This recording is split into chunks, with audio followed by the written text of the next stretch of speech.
బాబా గారు మనుషుల్లో దేవుడిని చూశారు, ప్రేమతో మనుషులను గెలిచారు, సేవలతో దేవుడుగా ఈనాడు కొలువబడుతున్నాడు.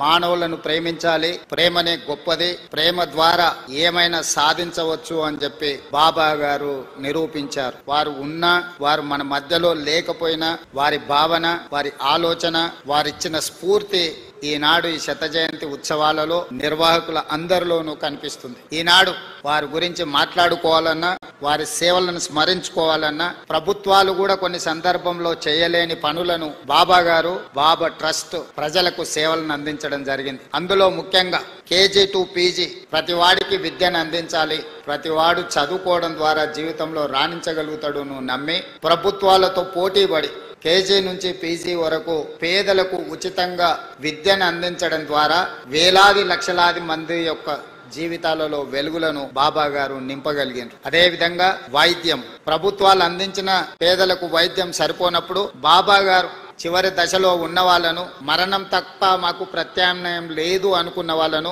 లక్షలాది మందిని బ్రతికించడం ద్వారా ప్రాణమిచ్చే దేవుడితో సమానంగా వాళ్ళని బ్రతికించి ప్రజలలో దేవుడుగా ఈనాడు కొలవబడుతున్నాడు బాబా. అదే విధంగా ముఖ్యంగా పాలమూరు లాంటి వలస జిల్లాలు కరువు కాటకాలతో పునారిల్లుతున్న అనంతపూర్ లాంటి ఆనాడు చంద్రబాబు నాయుడు గారు ముఖ్యమంత్రి ఉన్న ప్రభుత్వాలే తాగునీటిని ఏర్పాటు చేయలేని సందర్భంలో బాబా ట్రస్ట్ ద్వారా నా సొంత జిల్లా అయిన పాలమూరులో ప్రజల యొక్క దాహార్తిని తీర్చడమే కాదు, ఈ పుట్టపర్తి ప్రాంతం ఉన్న అనంతపూర్ జిల్లాకు కూడా ప్రత్యేకంగా తాగునీటి వసతులను ఏర్పాటు చేయడమే కాకుండా తెలంగాణ, ఆంధ్రప్రదేశ్ ప్రాంతాలే కాదు తమిళనాడు కూడా తాగునీటి సమస్యను పరిష్కరించడానికి బాబా తన సేవలను విస్తృతపరిచి ఈనాడు వారు మనందరి మనసుల్లో దేవుడుగా శాశ్వతమైన స్థానాన్ని ఏర్పాటు చేసుకున్నారు. మానవ సేవ, మాధవ సేవ అని బోధించడమే కాదు, సంపూర్ణంగా నమ్మి విశ్వసించి అమలు చేయడం ద్వారా విద్య, వైద్యము, తాగునీటి సమస్యల్ని పరిష్కరించడమే కాకుండా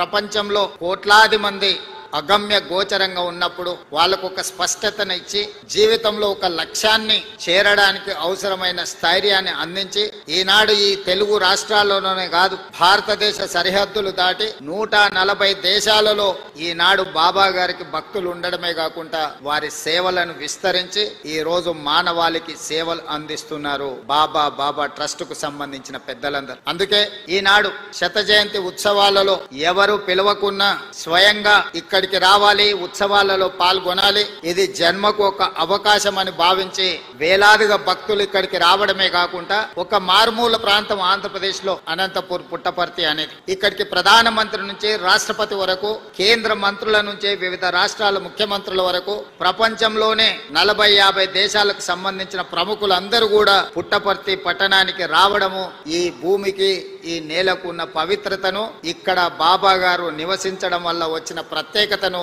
ఈనాడు మనం గుర్తు చేసుకోవాల్సిన అవసరం ఉన్నది. తప్పకుండా బాబా సేవలను మరింత విస్తృతంగా ముందుకు తీసుకెళ్లాలి. ఆంధ్రప్రదేశ్ రాష్ట్రంతో పాటు తెలంగాణ రాష్ట్రంలో కూడా రాష్ట్ర ప్రభుత్వం శత జయంతి ఉత్సవాలను అధికారికంగా నిర్వహించే ఆదేశాలను ఇవ్వడం జరిగింది. తెలంగాణ రాష్ట్రంలో బాబా గారి సేవలను విస్తృతం చేయడానికి, వారి ఆలోచనను, వారి విధానాన్ని ప్రజలకు చేరవేయడానికి మా ప్రభుత్వం ఎప్పుడూ సహకరిస్తుంది, సేవా కార్యక్రమాలలో పాల్గొంటుంది. ఈ కార్యక్రమానికి నన్ను ప్రత్యేక ఆహ్వానితులుగా ఆహ్వానించి గొప్ప కార్యక్రమంలో పాల్గొనడానికి అవకాశం కల్పించిన నిర్వాహకులకు అందరికీ కూడా మనస్ఫూర్తిగా కృతజ్ఞతలు, ధన్యవాదాలు తెలియజేస్తూ భక్తులందరి దగ్గర సెలవు తీసుకుంటున్నాను. ధన్యవాదాలు.